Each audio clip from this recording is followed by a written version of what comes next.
Hey guys, you probably noticed by now that your grades have gone up. So I have dropped the lowest test scores and I adjusted the weights for the grading scale where your homework is now 60% of your grade. What that means is if you turn in all of your homework, you will pass the class. So regardless of how you did on the test or on the midterm that we took, if you do all of your homework and turn all of your homework in, you will pass the class. So whether you pass or not, it's entirely in your hands. Just make sure you get your work turned in. All right, so that being said, this is our last test, and this will be the last video that we have for the semester. Pretty exciting. Of course, hopefully we'll be back in January in person. Thinking about it, this next semester can't possibly be worse than the first, because the only way that could happen is if I see you absolutely 0 days, which is not going to happen. So I'm excited. I'm really excited because this has been a really rough semester for me personally and probably for you as well. So we're going to make it through this. Also, this is our last test. So please, after you've turned in all of your homework for this unit and you've watched this practice, the practice video solutions, then you can take the test. So I know the due date's going to be like on Saturday, but if you end up doing it later than that, that's not a big deal. Just make sure you get it done. All right, so let's go ahead and get started without any further ado. So I'm making this video early. I'm basing the data on the mistakes you guys are making based off of only 14% of my students actually turn this in, but I want to make sure I get the video out to you. So I thought that would be, even though a small sample, should be good enough. All right, 53% of you guys missed number 1. So on this problem, if you look at the diagram, it will mislead you. So diagrams are not necessarily to scale to show you what the angles or the lengths of the sides are actually going to be. So the whole point here is that you need to look off of the congruency statement to be able to answer the question, not just simply looking off the diagram. So if we look off the diagram, AB looks like the longest side, so we would say that that would be congruent to YZ, but that's actually not right, and that's what pretty much everybody who got this wrong thought that it was. So if we look at our congruency statement here, and I'll use purple here, AB is the first 2 marks here, and so that would be congruent to the first 2 over here, which is actually XY, which would be our correct answer. So AB is congruent to XY, which looks like the second largest one. So again, I made the diagram purposely misfigured so that you are forced to look off of the congruency statement. So please do. It's really simple. I mean, knowing how to do this, just ignore the diagram, go off the congruency statement. You won't make the mistake again on the test if you actually watch this video. So good for you for watching it. All right, number 2, angle X. X is the middle, or sorry, the first one. So that's going to be congruent to angle A. So the answer should be D is in delta. Again, it looks like A is the smallest angle, and so that would go with Z, or perhaps Y, the smallest one, which is what I guess a lot of you guys thought it went with C. Oh, X here. X is the largest angle, which looks like it should go with C, but no, it's actually going to go with A, because again, not drawn to scale. All right, so on number 3, we have triangle CAB. So triangle CAB is going to be the last one and then the first 2. So CAB is going to be congruent to triangle ZXY. So ZXY, which would be C as in Charlie. So you're probably still making the same mistakes. All right, number 4, which postulate lets you immediately conclude that the 2 triangles are congruent? Well, big hint, every time you're doing these problems, immediately you should always look for the reflexive property and vertical angles, okay? So on this one, RT is congruent to itself by the reflexive property. So that's the first thing. You can confidently mark that in, okay? Because we know it has to be congruent. Even though the diagram didn't tell us they were congruent, we know that RT is congruent to itself by the reflexive property. Same thing with vertical angles, which I'll show you on other examples. If you haven't picked up on that, it's a big hint. So RT is congruent to itself. We do have a side, another side, and an angle. So the question we have here, is this going to be, well, if I write them out, we have a side here, and an angle. The angle's not in between the 2 sides, it's actually after them. So this is the donkey postulate, which again does not work unless we have a right angle, and we do, which means that this is going to be the HL theorem. All right, so hypotenuse leg theorem, so our answer is C as in Charlie. Ouch, Charlie, really hurt. All right, number 5, DEF is DEF congruent to triangle TRE? So on this one, immediately right in the beginning, my eyes are drawn towards the vertical angles we have in the middle. You can always mark vertical angles just like you can always mark the reflexive property. So go ahead and mark that. We've already used the 1 mark for D and T, so we're going to put 2 markings for these angle E's in the center. So yes, they are going to be congruent. We have our 2 angles here, and if we look, the side is actually directly in between the 2 angles. So the question I might ask, is it angle, angle, side, or do we have angle, side, angle? Well, the real question we have is the side located in between the two angles, or is it after the two angles? So here we have angle, side, angle, angle, side, angle. So sure enough, it is ASA. So our answer is B's and Bravo. Most of you guys got that right. Yeah, we can't do side, angle, side because we don't have two sides, and I guess you have those sides, but they're on different triangles, so that's not going to work. All right, are the triangles congruent? So what postulate? So again, right off the bat, this diagonal in the middle is going to be reflexive, congruent to itself. So we do, in this case, we have an angle, another side, and another side. This is the donkey postulate, which again does not work unless we have a right angle. We don't know that this is a right angle. They didn't tell us that. So therefore, there's not enough information to prove that the triangles are congruent. So our answer would be E is an echo. So this is not side, angle, side because the angle is not in between these two sides. So if I did have this angle here and this angle down here, then we could do side, angle, side, side, angle, side. But the angle is actually after the two sides, not in between the two sides. So that was the most common mistake that we saw there. So be careful. All right, on this one, immediately right off the bat, again, vertical angles in the middle. So we can fill those in there. And this one would be side included angle side. So we have our side, the angle in between the two sides, and another side. Here's the same side as we did over there, the same angle, and the same side as we had on the other side. All right, so that would be SAS, which is going to be B as in Bravo. Looks like most of you guys got that right. Number 8, which triangles are congruent by angle, angle, side? Now this one's a little annoying because you got to actually match up the congruency statement, so be careful there.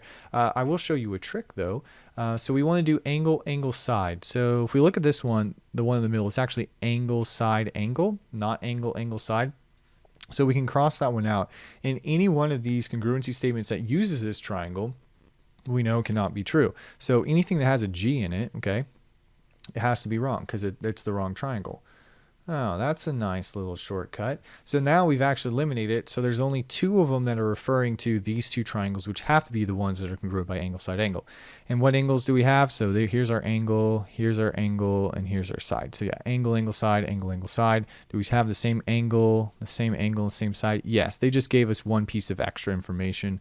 But yes, we can still prove these congruent by angle, angle, side. So here's our angle, here's our other angle, and here's our side. All right, so now we need to match up the congruency statements. So angle A goes with T. A has no markings, T has 1 marking. So that's not going to work. So of course it has to be D. So A goes with V. A has no markings, V has no markings. Yeah, this is going to be it. B has 2 marks and U has 2 marks. So those matched up, and then the last ones have to match up as well. So correct answer would be D is in delta. All right, number 9, which additional piece of information is needed to prove the triangles congruent by the HL theorem? So for the hypotenuse leg theorem, again, it's the donkey postulate, but it actually works because we have a right angle. Then we call it the hypotenuse in the leg. So we need to know the hypotenuse, we need to know one of the legs, and the right angle. Well, we already have a right angle, so that part's good. We know right off the bat that dB is going to be congruent to itself, which is the reflexive property, somewhere hiding there. So we've got that. We can go ahead and mark it. So the only missing information that we don't have is that the hypotenuses. So we have our leg. Now we need to know the hypotenuses, which is going to be DC is congruent to AD, which is going to be B as in Bravo. It's the only missing information. We don't need another angle, and we don't need the other legs. That would be side, angle, side. That's not the right one, but no one thought that was it either way. All right, in the diagram below, they do tell us information. So we have AB is congruent to YW, and angle A is congruent to angle Y. What additional piece of information is needed to prove that triangle ABC is congruent to this triangle? So basically that these two are congruent. So what about this one? CAB is congruent to angle WXY. So CAB, which is this angle right here, is congruent to WXY. So WXY, which would be this angle here. Now I'm using the same mark for one mark, which means it's the same. So essentially, we could have angle, angle, side on this one, but we don't have this angle, and side. So if we would have told you that angle C and angle X were the same, then we would be able to do angle, angle, side. So that's not going to work. We'll go ahead and move that marking out of the way. Then we have CB and WX are congruent. So CB is the longest side, WX is the longest side here. So that would give us angle, side, side, angle, side, side. Again, donkey postulate doesn't work unless we have a right angle, and we don't. So that's not going to work either. What about CB is congruent to XY? So now instead of it being this one, which I'll move it out of the way, we have these two are congruent. Well, again, still donkey postulate. It's not going to do us any good. But here we have side, angle, side. That would have worked if we would have known this side was the same as XY, but instead they gave us donkey postulate. So that's not it. What about, I guess I'll move those markings out of the way because we don't need any more. What about angle B and angle W? So B and W here. Now we have angle, side, angle, angle, side, angle. That will work, so we're good to go. That would be our correct solution. I get it. It's a little annoying. Just take your time. You only have to take the test once, so don't worry about it. All right, on number 11, we have given that triangle MNO is congruent to triangle PQR. So there's our congruency statement. We're going to do everything based off of that. We don't need to actually see the diagrams themselves. We have the measurement of angle O is given by this expression. The measurement of angle R is given by this expression. Now on here we see that O and R are both the last vertice in the triangle congruency statement, which means that those two, because they're corresponding, those two angles have to be congruent to each other. So we can set those two expressions equal to each other. We can't add the x's or the constants together because they're on the opposite side of the equal sign. So instead we're going to subtract the 5x from both sides, which leaves us with 1 is equal to x minus 7. Then we add 7 to both sides, leaving us with 8 is equal to x. So our answer is x is equal to 8, which eliminates those two options. Then we have to plug it back in to solve for the measurement of angle R, which is right here. So 8 times, we're going to do 6, in other words, 6 times 8 minus 7. Well, that's going to be 48 minus 7, which is 41. So our answer is going to be D as in delta. Looks like most of you guys got that right, which is wonderful. All right, number 12, same thing. We have another congruency statement. This time I give you 3 expressions, so you can't just set the 2 of them equal. You have to know which ones to pick. So we have AB, which is going to be the last 2. CB, which is the first and the last, so we don't know anything about those two. But then DE, which is the last one as well. So if you notice, DE and AB are both the last 2, which means that those 2 are corresponding, and therefore their expressions must be equal. So I'm going to set them equal. 3v plus 2 is equal to 7v minus 14. Again, we can't combine like terms, so instead we're going to subtract 3v from both sides. Then we're left with 2 is equal to 4v minus 14. Then we can add 14 to both sides, so 16 is equal to 4v. Divide everything by 4, leaving us with 4 is equal to v. So that eliminates 2 of the answers here. Then the only last question we have is what is CB? So we need to plug that back in, which is why I gave you the third expression. So 4 times 4 is 16, plus 1 would be 17. So the correct answer would be C as in Charlie. All right, number 13 and 14, these are from the same proof. So if you look at the justifications here, number 13, that's going to be for question 13. 14 goes with 14. So kind of nice. All right, on this one, first start out with a given. Make sure you're marking the diagram as you go. That's the big hint for all the proofs. So if you're struggling with the proofs, make sure you mark the diagrams as you go. I even told you right there. So first we have PQ is parallel to ST. So we mark parallel by just putting little chevrons, little triangles in this case. Then we have QP is congruent to TS. So QP and TS are going to be congruent as well. So you can also give them a congruency mark. So that's the part in blue there. That was given to us. The next part, they say that angle R, QRP, which is QRP, which is this angle here, and TRS, so TRS, are going to be congruent. Now, how do we know those angles in the middle are going to be congruent? Well, they're vertical. So the justification for number 13 is vertical angles, which is D as in delta. It looks like everybody who took the test so far has gotten that right, which is wonderful. I'm glad you have that embedded in your head. It's one of those things we've been talking about a lot with parallel lines, and it's going to be a common theme for the rest of the year pretty much. All right, then we have angle PQR and STR are alternate interior angles. So basically angle Q and angle T are going to be congruent. Those are by alternate interior angles because of our parallel line. So that is true. You could also do the same thing with angles P and angles S, but it doesn't matter which ones you do. You still get the same answer. And next thing we have is that the triangles are congruent. So our triangle congruency statement here is given by one of our triangle congruency postulates. So which one did we use? We have an angle, another angle, and a side. So if I ask, is this going to be angle, angle, side, or is it angle, side, angle? Well, the real question is the side located in between the angles, or is it after the angles? Well, here's our angle, and here's our side. The side's not in between the two angles, it's after them. So we have angle, angle, side. So it'll be AAS, which is going to be A as an alpha. This is not the hypotenuse leg theorem because we don't have a right angle. That actually is with the donkey postulate when we have two sides and one angle, so ASS. And then side angle side, we don't have two sides here, we only have one, so it's not that one either. So at that point, I'm thinking you guys are probably just guessing. If you would mark the diagram, you would clearly see, but if you didn't mark these angles congruent, you would just be guessing at that point. So make sure you mark the diagrams, including what was given to us from the beginning, and then that'll help you with your proofs. All right, number 15 and 16. So again, we have AD is congruent to CD, so I'm going to go ahead and mark that. B is the midpoint of AC, which means it cuts it in half That'll be the first part that we have here. So right off the bat, we have AD and CD are congruent. That was given to us, just restating some given information. Then BC and AB are going to be congruent. Now the reason for that again is because B is the midpoint of AC. So that for number 16, I switched the order, careful there. So for number 16, that's going to be the definition of midpoint.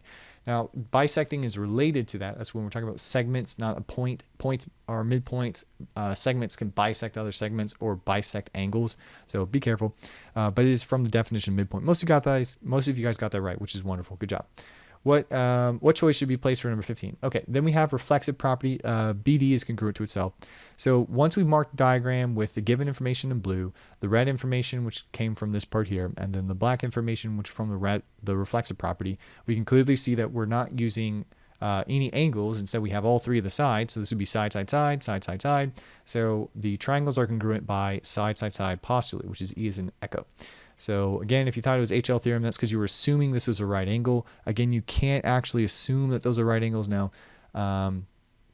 We can actually show that if we are dropping a bisector here, it is going to be a perpendicular bisector, but that will become from later parts of the proof, not directly given from what we've done so far. So you can't assume it just because it looks like it's perpendicular. You got to be careful. You got to only go by the information given to you in the proof, because again, diagrams are not necessarily a scale.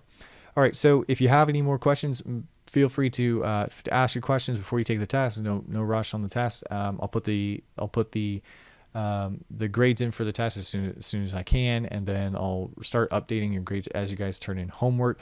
Keep in mind, I'll take any homework, so just try to get it into me as soon as you can. If you're really far behind, a good deadline would be probably January 6th, because that's when the grades are going to be finalized for the first semester. So try to get it all in as best you can. If you are trying to take one of the old tests but it's closed, you can't upload the answers to Master Connect, I'll try to remember to reopen those.